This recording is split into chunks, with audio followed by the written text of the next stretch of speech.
Hi everybody.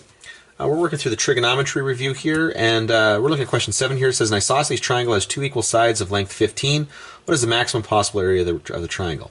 Okay, this is a great example of a question related to another question here. This really is identical to the one above it, but we'll just take a look at it like this. So here's my isosceles triangle. That's 15 and that's 15 based on what they're telling me here. And what I'm going to do here is I'm going to drop an altitude.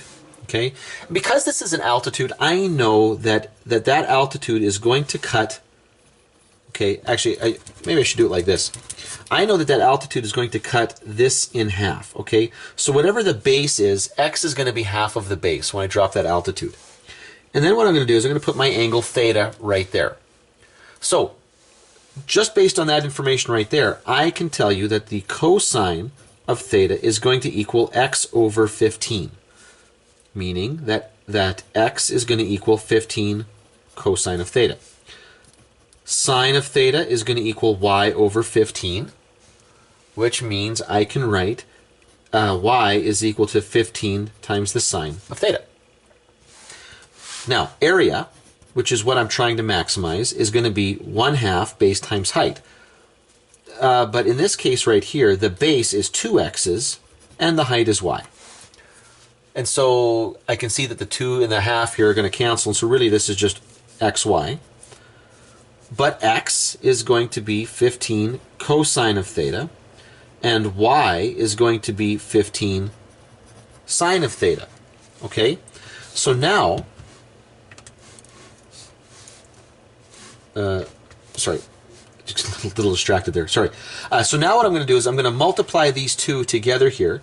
So 15 times 15. You know what? I am so totally lazy about this. The way I would look at that is I know that 15 is 3 times 5. This is 3 times 5. 5 times 5 is 25. 3 times 3 is 9. 9 times 25 is going to be 225. So 225, and I'm going to write this in a slightly different order. Sine of theta, cosine of theta. Now, we are tantalizingly close to an identity here. It's just that in order for this to be identity, this has to be 2 sine of theta, cosine of theta. Well, what I do is I force that to happen. So I don't really care about the 225 out front. What I'm going to end up doing here is I'm going to end up multiplying by 2 sine theta. But then I'm going to create the denominator. I'm going to divide by 2. Okay? So that I haven't done anything to change it. But now I do have a 2 in front of that sine theta, cosine theta. And so now I can rewrite this as 225 over 2 times the sine of 2 theta. Now I can take the derivative of this, the derivative of area with respect to theta, and I will get, now the derivative of sine is going to be cosine, the derivative of 2 theta will be 2. The 2 will come out and cancel with the 2 that's in the denominator, so this will end up being 225 cosine of 2 theta, which I will set equal to 0, which means the cosine of 2 theta has got to be equal to 0.